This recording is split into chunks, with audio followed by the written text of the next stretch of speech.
Greetings, everyone. I am glad to be here, and I am glad that you are here. Today is a continuation of our already established educational series targeted at new players, but we are beginning to get closer to more intermediate to advanced concepts.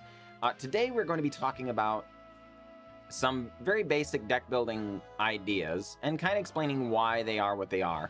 Specifically, about land count and card draw, card advantage.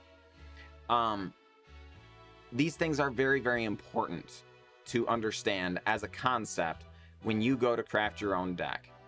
The first and most important deck building idea is know ahead of time what you want to accomplish with this deck.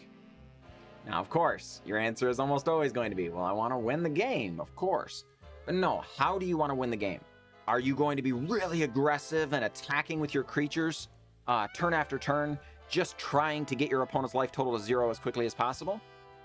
Or are you maybe going to pull off a combo where you don't do any damage to their life total at all in the early portion of the game? You're just casting this artifact or that enchantment, or you're doing like little, casting utility style creatures until you assemble this contraption, and then all of a sudden you just win in one turn? Or maybe you're control. Maybe you only have a couple of win conditions and you're just going to keep destroying all your opponent's stuff or counterspelling or whatever the heck you're doing. Maybe that's what you're going about. But know ahead of time what you're doing, because that's going to guide all of your deck building decisions. And you can then filter, is this card worth it, through that strategy. So we're going to be talking about this in some future videos as well, and kind of going into more depth about more specific card choices and stuff. But today, with the land count and card draw, that idea is also paramount. What is my deck trying to do? So I've pulled up some decks made by other people who have taken first place in different tournaments.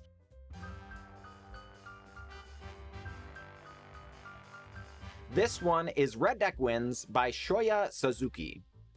So let's have a look. You'll note I don't actually have all of the wild cards required to build this deck because I mainly play Jank, but it doesn't matter. We're not actually going to be playing the deck. We're going to be looking at the deck. So if you look here, you will see that the land count in this deck is only 22. Normally, the deck builder just starts you on 24. So this illustrates that you don't always need 24 lands. There are lots of different ways of building a deck. This deck, its average converted mana cost over here is 2.6. So that means it's a relatively low curve.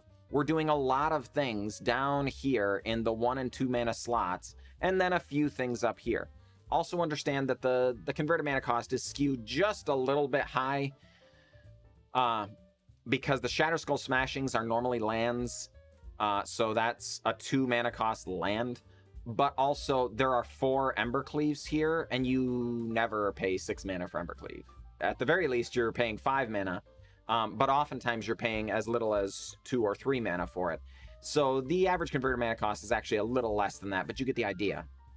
So in this deck, we are very aggressive, trying to get Burning Tree Emissaries down, trying to do Robber the Rich things, lots of haste. Or the other token that will be made is going to have haste, but this has haste, right? Then the Hazaret the Fervent technically has haste as well, though there are restrictions. You are trying to get in and aggressive at your opponent very, very quickly. So you don't need as many lands in this style deck. But you'll note, this is not a 6-drop, right? There isn't anything up here. This deck is built almost entirely out of 1 and 2 drops, because of course, Stomp is also a 2-drop. The 3-drop creature does matter. I'm not saying it doesn't, but this is decked because of its versatility. It is both a removal spell that is inexpensive and versatile, but it's also a creature, right? So all of this stuff is down here. Very, very aggressive. And then at the top end, you just have some very, very few threats. Really, just the 7 cards that are 3 mana cost and above, and there's still 22 lands. Okay, fine.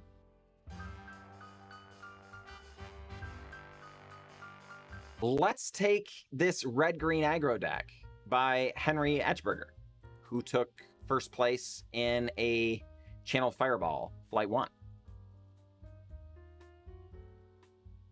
Okay. This one also has 22 lands, but does it? Does it? There are also 4 Khazad-dû Mammoths that are a land on the other side, and 4 Shatterskull Smashings that are a land on the other side. So instead of 22, no, wait a minute. This has 30. And still, look. So many creatures down here. Really, well, spells down here. There's only 1 in Crone War and 1 Questing Beast, and then the Great Henges and Embercleaves both get cheaper, right? So even though this deck has 30 lands, folks, 30 lands, it is still making sure to pad its land count.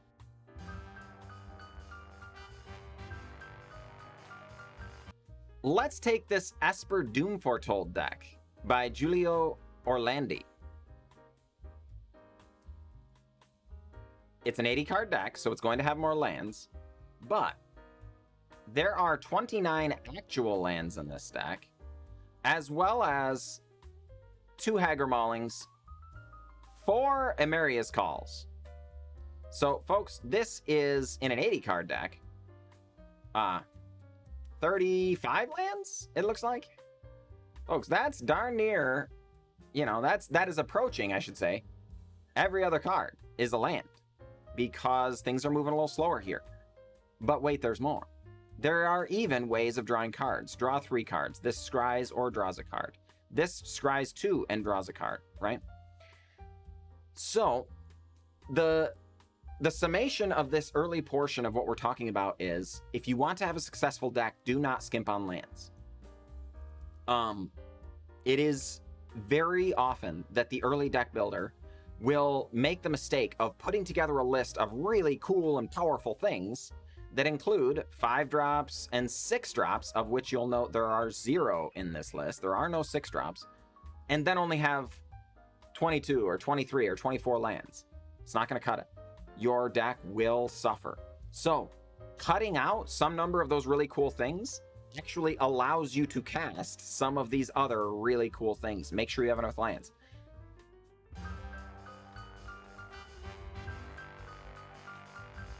The next section is really easy. We're going to talk about card advantage. It's going to go pretty quick because it's a pretty simple concept to understand. The idea of getting more than 1 card's value out of a single card. How does that work? Oftentimes, it just means draw cards. Treacherous Blessing. When Treacherous Blessing enters the battlefield, draw 3 cards. Pretty understandable what this card does. You spend a card, you get more cards. But that is not the only way to get card advantage. Another way to get card advantage is to have a card that produces additional cards. So, Archon of Sun's Grace. Whenever an enchantment enters the battlefield under your control, you create a 2/2 white Pegasus creature token. There are no "you draw a card" text on Archon of Sun's Grace. It does not say it. But it is card advantage when you can create 1 additional card's worth of value with Archon of Sun's Grace. So, you cast Treacherous Blessing, or Omen of the Sun, or Elspeth's Nightmare, or Omen of the Sea. All of these are enchantments, as is the Doom Foretold and things. When those enchantments enter, you are creating 2/2 flyings. No, 2/2 flyings are not super, super exciting, but they are roughly a card's worth of value every time you cast one of these other things. It is card advantage. You are generating additional value, additional cards with your cards. In that same way, cards like Elspeth Conquers Death. It's only a single card, but when it comes out, exile target permanent and opponent controls. So, Elspeth Conquers Death takes away one of your opponent's cards. And then it does something else. In this case, it returns target creature or planeswalker from your battlefield, or from your graveyard to the battlefield. Elspeth Conquers Death kills something, card neutral, brings something from your graveyard back to the battlefield, card advantage. There isn't anything on this that says draw a card, but it is card advantage. So, oftentimes, when a newer player builds a deck and they have a 10/10 trample, yes, if you attack 2 times with a 10/10 trample, you're going to win the game. And you will win some number of games with this monster creature that's just a 10/10 trample. So it is in your mind. Your mind will tell you this 10/10 trample is winning me the game. I can't do away with the 10/10 trample. It's probably not true. You know, another way you can attack for 10 power is attack with a 5/5 4 different times. So if you have two 5/5s, that's just as good or better than one 10/10. Because now your opponent can just say, destroy your 10/10, and all your clock goes away. Whereas if you have two 5/5s, it's different, right? So having ways of getting this additional card draw or card advantage will enable you to not run out of things to do later on in the game. Nobody likes to be top decking, like we call it, where in the late game, you don't have anything else to do with your cards. The other really important thing about actual card draw is what happens when you don't draw enough lands. Even the new player knows the answer to that one. You get stuck on lands and then you lose the game. What about when you draw too many lands? Well, even the new player knows the answer to this one too. It's called flooding out. And you lose the game because you drew nothing but lands. Wow. Anything that says draw a card on it, when the centers scry 2, draw a card, when the centers draw 3, all that sort of thing. Anything that draws you more cards will give you more action. The vast majority of decks have some way of drawing some kind of card if you're trying to cast 5 and 6 drop things. These are mid-rangey style decks. You will need card advantage in mid-range or controlling style shells. You need less actual card draw in the more aggressive shells. You will have more card advantage incidentally in those ways. So that could be Chandra. That could be Robber of the Rich. That could be Bomat Courier. That could be just Bone Crusher Giant. Remember I talked about it's a 2-drop because it does the 2 damage on the stomp side. The fact that it's a 3-power or a 4-power creature later on that you can cast, it matters. But it's essentially 2 cards in 1 card. Annex. When it's destroyed, it's going to leave behind 1/1 satyrs. When anything on the battlefield is destroyed, as long as Annex is out, it's going to leave behind 1/1 satyrs. Those 1/1 satyrs are not exciting. You wouldn't be like, oh, yes, I want to deck a card that's a 1/1 satyr that can't block. No, what? That's not an exciting card. The important thing is it's leaving cards behind. It's giving you that card advantage, even though it doesn't say draw a card, right?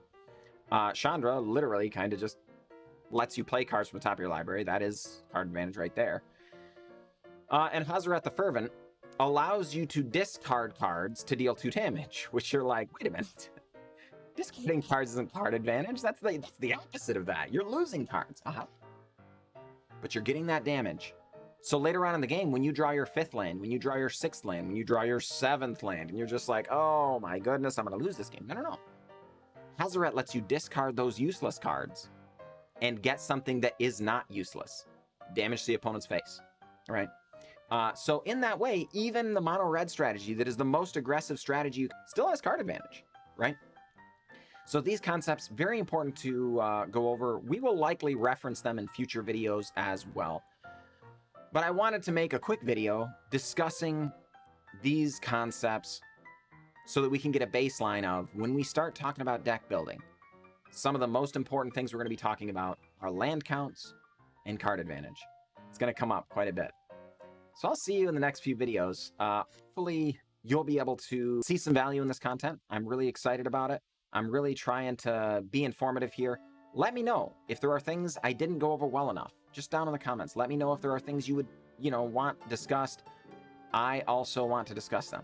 I want to be helpful. So you let me know and I will try and be that way. Other than that though, I'll catch you next time.